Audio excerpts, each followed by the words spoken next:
When we're looking at clarity, we want to get clear as to what problem are we really solving. We want to make sure that our thinking is allowing us to see beyond where we currently are so that we can make those changes to grow into that next version of ourselves. If you're not conscious about your investment strategy, you won't end up where you want to be, not financially or as a human. On this show, we interview highly successful investors and share how they overcame limitations to become unstoppable forces of success. If you're ready to learn what it is to be a conscious investor so you can end up where you want, keep listening. Most people fail to take that very first step into a vision or a dream that they have. And it's not because they're afraid. A lot of times we want to say, oh, they're afraid, therefore, oh, I'm afraid, therefore I don't. But actually, there's another reason that is keeping people in the starting blocks. And today, Conscious Investor, that's what we're going to unpack and dive into. But before we dive into that, I just want to give a huge shout out to Directed IRA. They are sponsoring the Conscious Investor Growth Summit. And I'm so excited to have Matt Sorensen flying up. He's coming up for like 36 hours because he has some other, things that he needs to tend to. But he is coming to speak on Friday at the Conscious Investor Growth Summit. If you haven't looked into Directed IRA and the myriad of ways that they can support you in transitioning your 401k, your IRA into a self-directed product so that you can be behind the investment, you are missing out. I love the integrity, the honesty, and just the availability that they have all hands on deck to support people, their clients, in a really powerful way.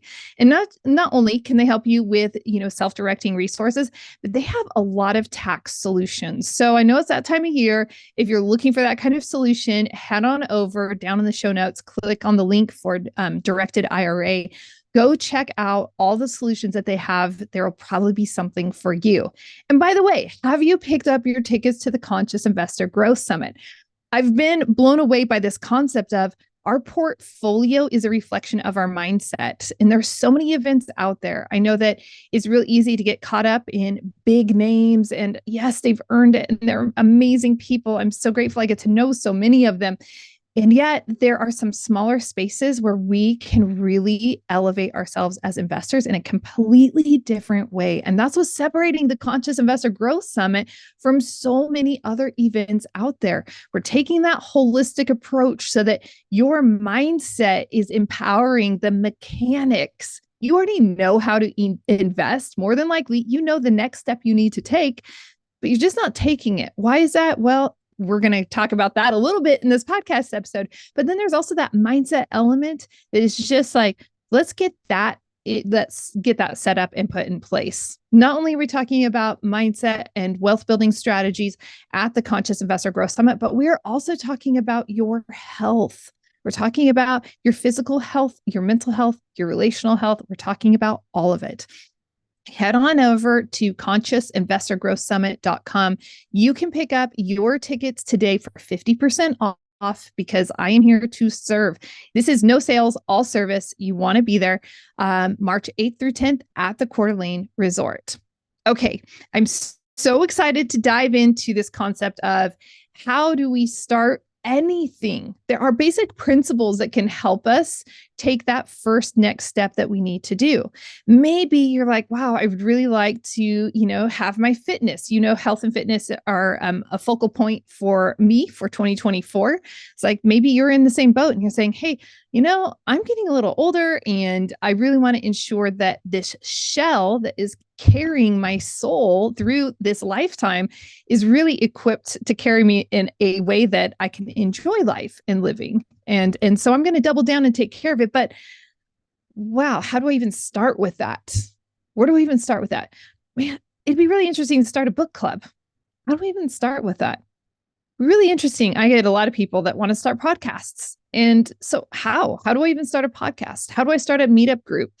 How do I start? Well, you know what? There are 3 keys to starting anything. I'm going to give you all 3 of them right up front. Yep. I'm not going to dangle any carrots because I respect you, Conscious Investor. I think you're super awesome. And and that you're in this for more than, the concept of just give me the goodies up front and then I'm going to ditch out on the podcast. So stick around to the end because it's always worth it. And it's going to unpack each of these in a more meaningful, substantial way. And by the way, I'm always going to have really great, book recommendations along the way that are going to support you with this. So the three keys, elements to starting anything are these: 1, clarity; 2, rally; and 3, systems, or we can also call it strategic thinking. Okay. To me, those are synonymous. I am going to be referencing this book right here. It is called Thinking for a Change by John C. Maxwell. I read this book probably 5 or 6 years ago, and this is the beginning of my personal growth and development. One of the very first books that I started reading. And yeah, you heard that. You put that together, right? 5, 6 years ago. So when you start down this path and you take it seriously and you start investing in yourself, there is a compounding effect that is so substantial. So in this book, Thinking for a Change, he really definitely touches on these qualities: the clarity, the rally, and the strategic systems. And that is exactly why I'm referencing his work right now at this time. So let's double down on clarity. What does that mean? I've spoken about clarity so often on the podcast, but let's talk about it again and add some new dimension to it. Let's go back. William Feather, he says, quote, "Before it can be solved, a problem must be clearly defined." Clarity allows us to say, what is this that we are aiming for? Maxwell goes on to say, too many people rush to solutions, and as a result, they end up solving the wrong problem. Begin by asking, what else could be the real issue? What are some examples of this? A lot of times in conversation, and let's be real, we do this. The easiest example is in our relationships. A lot of time, a spouse or a child will start talking about something they're experiencing. Maybe it's at the in the school cafeteria. And by the way, this is not a real example, just to be very clear, because I do give examples for my kids, but this is a fictitious example. But maybe our child comes to us and says, oh yeah, in school cafeteria, this person was being really rude to me. And then they took the food out of my lunch bag. Like, I don't understand. And we can end up inserting a lot of other things. We can rush to a solution. Oh my goodness, you should make sure that you speak up and advocate for yourself and tell that person like, hey, back away, don't be rude to me. And, like set some healthy boundaries. And we can start telling someone what to do before we even get to the deeper issue. What is really the undercurrent of what is taking place at this moment? So before we rush into anything, before we start anything, we want to start by saying, what is this I'm really going for? What is the undercurrent? On the crust, it may look and appear like, I want to start this book club. And the reason is because, well, initially, maybe it's because you want the accountability to keep reading. But if you dig a little deeper into those deeper layers beneath the crust, you might start realizing, oh, I have a longing for community. I have a longing for connection. I have a longing to have meaningful conversation with other people on topics that are rich and meaningful and that are going to influence and impact our lives. So if we start at the top and we just said, oh, I want to start a book club so I have accountability, and we just simply run with that, we miss that deeper meaning and that deeper opportunity for us to connect with others. When we realize some of those deeper meanings, that allows us to then create and orchestrate in a way that will enhance that. Clarity also helps with our thinking. Going back to Maxwell's book, he says, only when you make the right changes to your thinking do other things begin to turn out right in your life. Well, we have to start shifting. And I'm going to admit, I'm taking this a little out of context, but what I wanted to point to is the fact that when we're clear, then we're able to start shifting and making those other changes so that we're progressing and advancing towards the things that we really want. When we're getting clear, we want to be asking who? Who am I? Who do I see involved in this? Who do I want to influence? Who do I want to impact? Who do I want influencing and impacting me? What do I want from this? What is the outcome that I can see right now? Because we can't see, 2 blocks up, around the corner, and to the right. You've heard me say that so many times, right? A lot of times we want to see the entire start to finish process, and we want to have that security blanket of it's going to work out fine, and this is where we're going, and this is the outcome. However, we have to receive that is going to shift in the process. We also want to know why, as we're getting clear on this, why is it I want to pursue this? Going back to the book club example. Okay, that first answer is the easiest answer. Let's keep going. I want to encourage you. One exercise that you can do that is really simple is simply set the timer on your clock for 60 or 90 seconds. And anything that you want to pursue, simply set a timer and write why at the top and start writing all the reasons why. And don't stop. Don't allow yourself to stop. Don't allow yourself to write 3 reasons and like, okay, that's it. Because the deeper thinking that we do with that type of exercise is actually going to reveal more substance and more meaning. We push ourselves, and that's really important for us to not settle for those first thoughts, but for us to actually push ourselves to say, no, really, what else do you want from this? My dad was notorious. He always asked us, and what else? And what else? Oh, okay. And he would regularly ask that question. I would hear him when I was a real estate sales agent and we were in the same office within the office.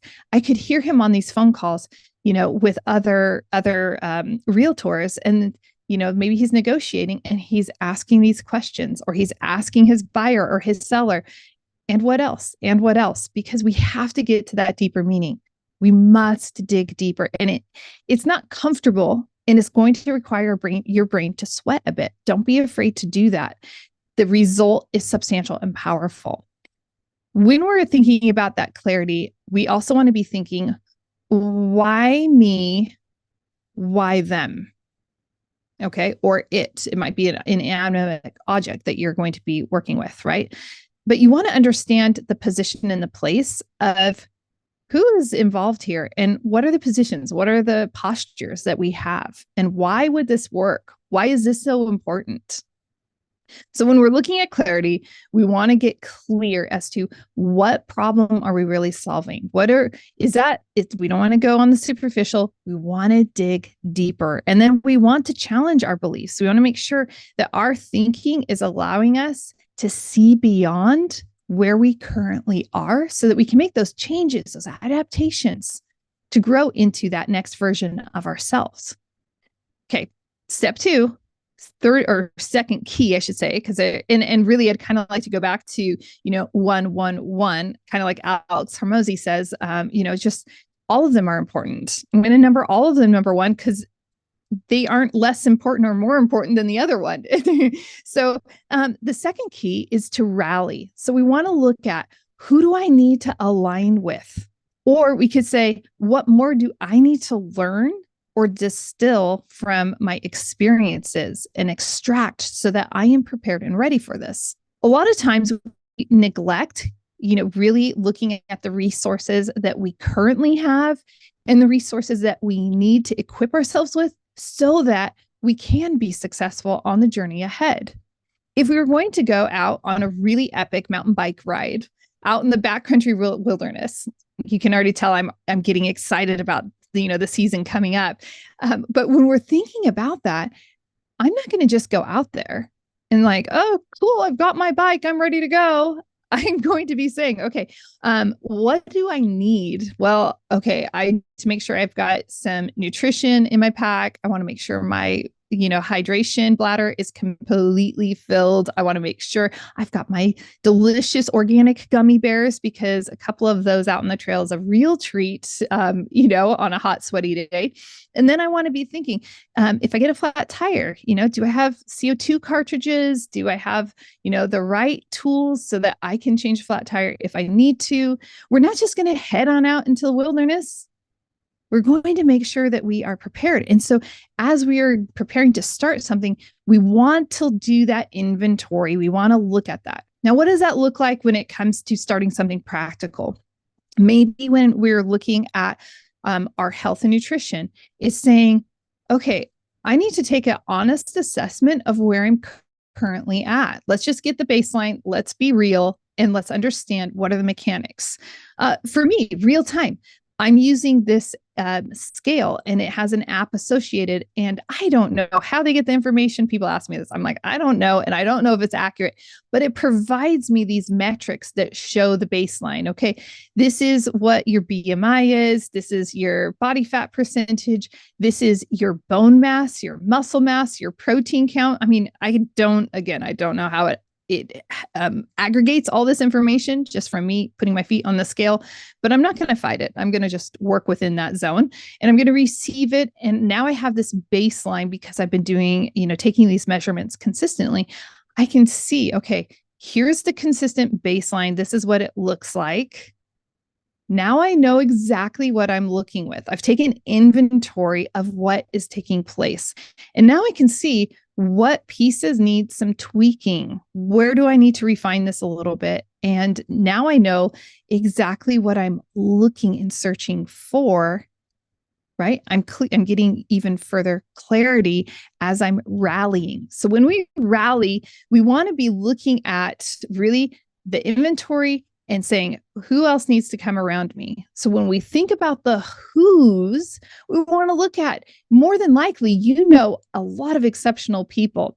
And those people might not be the people that are going to be the direct link or the direct person that is going to be part of your system in some capacity. That capacity could be, they might be a role model, they might be an encourager, they might be someone that is a mentor. There are a lot of different ways. However, those people might connect you with that next person. I know through organizing the Conscious Investor Growth Summit, the amount of connections that I gain through organizing that event is substantial, because this person will say, oh, you got to meet that person over there, and then that person. And the next thing you know, it's like everyone you need is within, 2-3 people of your current network. Okay. So you want to rally and say, who is it that I need to align with? Who do I need to have courage to say, ask? I just need to ask, hey, do you know someone? Would you mind supporting me? Do you know someone that has done this? Do you know someone that thinks about this? We don't have to have all the solutions in and of ourselves.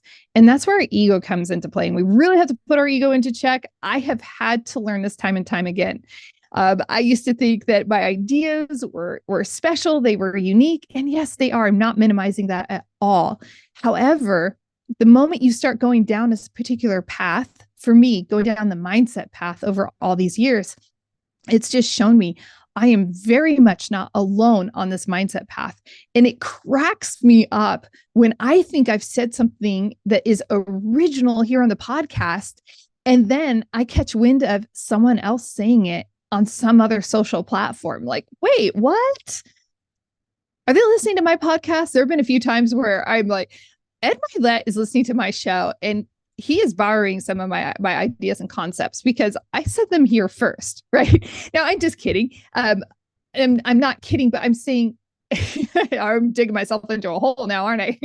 But what I am saying is that when we are all on that same frequency, there is going to be a lot of similarities and a lot of crossovers. And that's why rallying with the who's is really important, because now we're building off of each other's ideas and we're supporting each other in these powerful, substantial ways.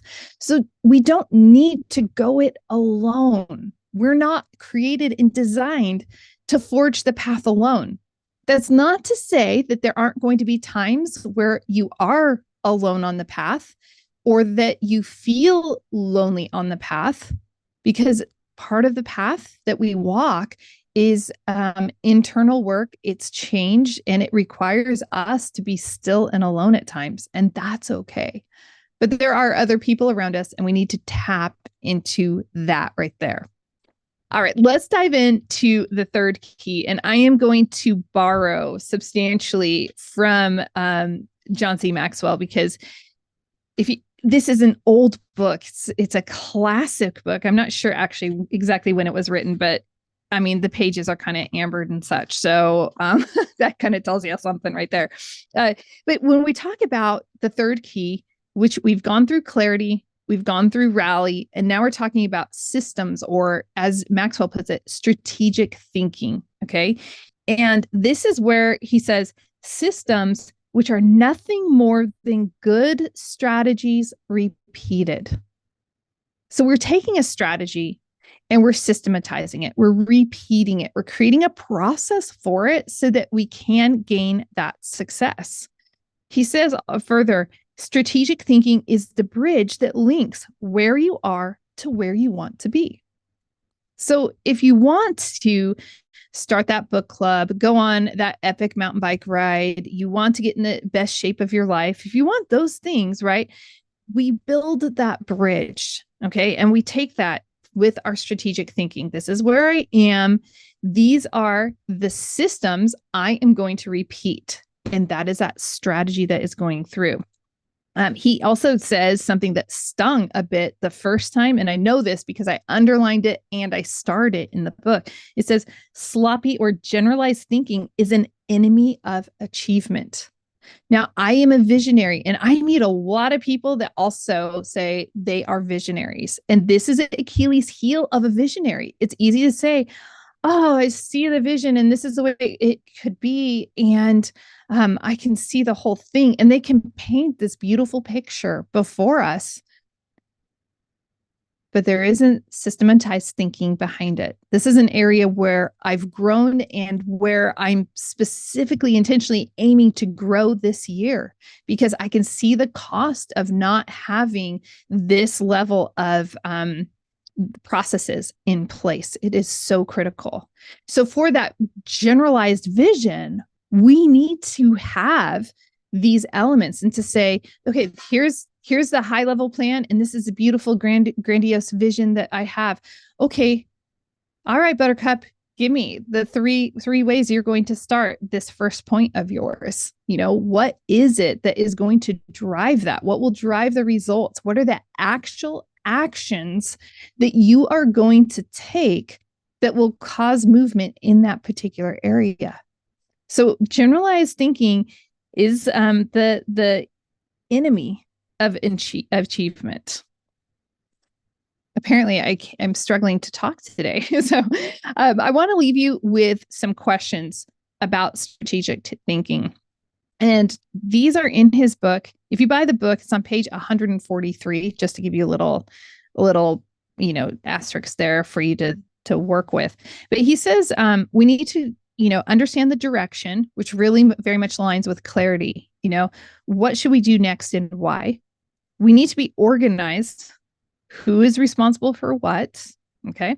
We need the cash. A lot of our projects that we want to accomplish, they are going to require capital. And so we want to ensure that we understand how much cash and capital is required to press play on this. What is the projected income? What are the expenses? Like, get clear, get granular on this. Keep track. Are we on target? And then always have an overall evaluation. Are we achieving the quality that we expect and demand of ourselves? Don't play small. Don't let yourself off easy. And this could be you against you. It could be you on that scale, you at the gym, you in the kitchen, saying like, hey, am I going to get the quality I want when I'm just showing up half-heartedly at the gym? I have to say, I'm facing this the other day. Little Miss and I were at the gym. We're lifting weights 3 days a week. She's been wanting to do that for a long time. And so we've been doing that over the last few months. And I wasn't feeling super great. And I looked at myself. There's a mirror ahead, and I'm doing these assisted pull-ups. And I could have just puttered out. And I looked at myself and I'm like, you don't putter out. You don't quit. The quality is high. Like, you only have to do 10 of these. Like, come on, buttercup, let's go. Get going.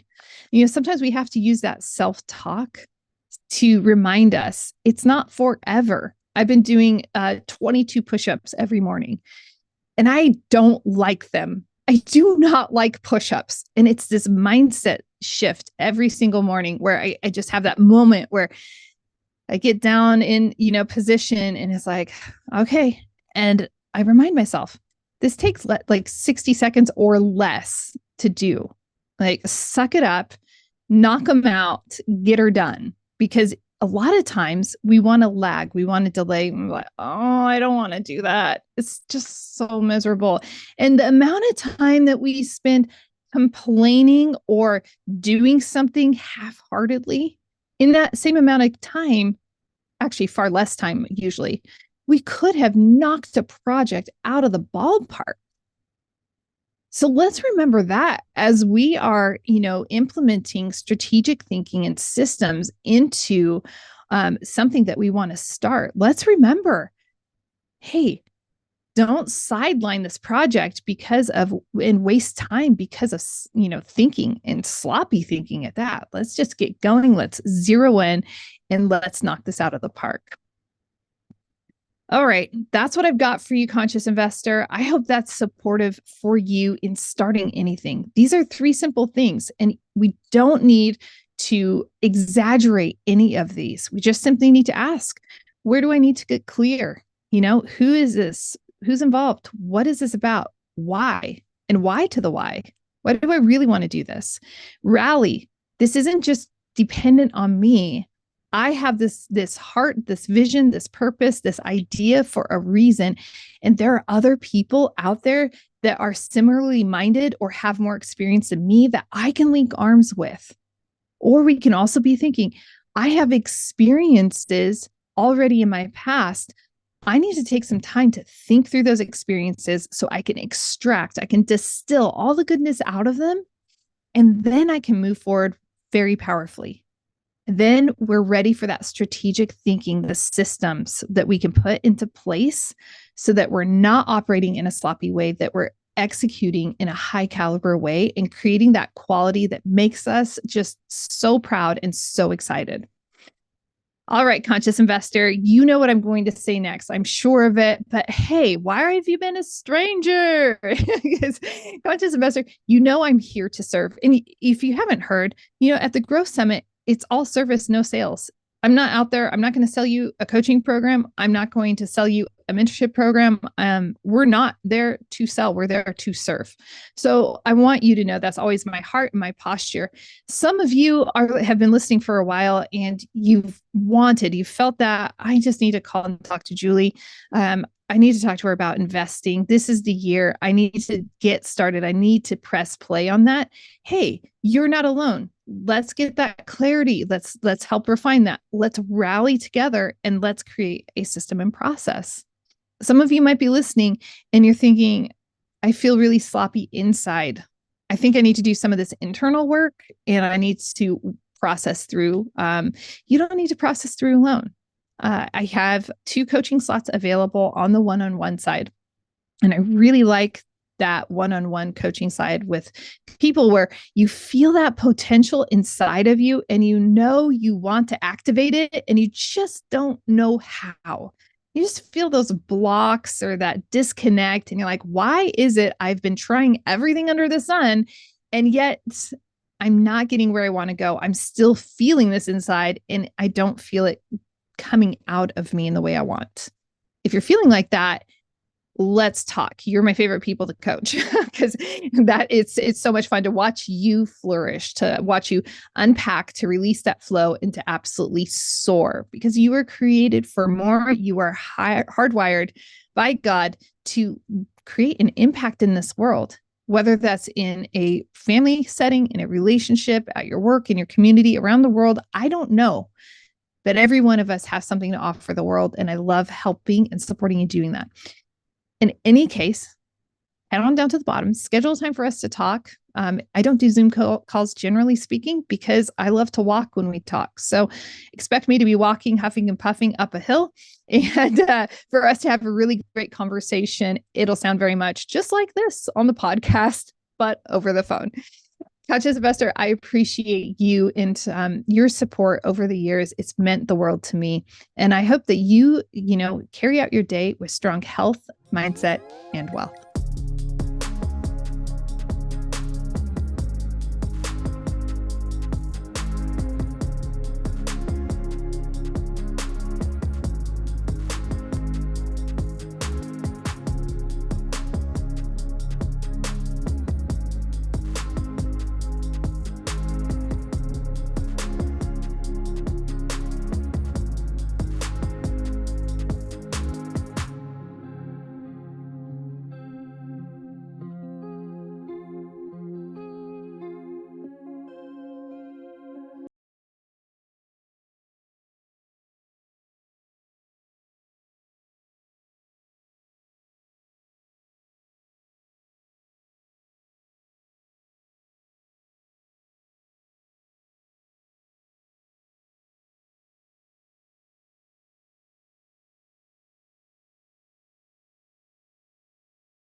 When we're looking at clarity, we want to get clear as to what problem are we really solving. Do we want to make sure that our thinking is allowing us to see beyond where we currently are so that we can make those changes to grow into that next version of ourselves?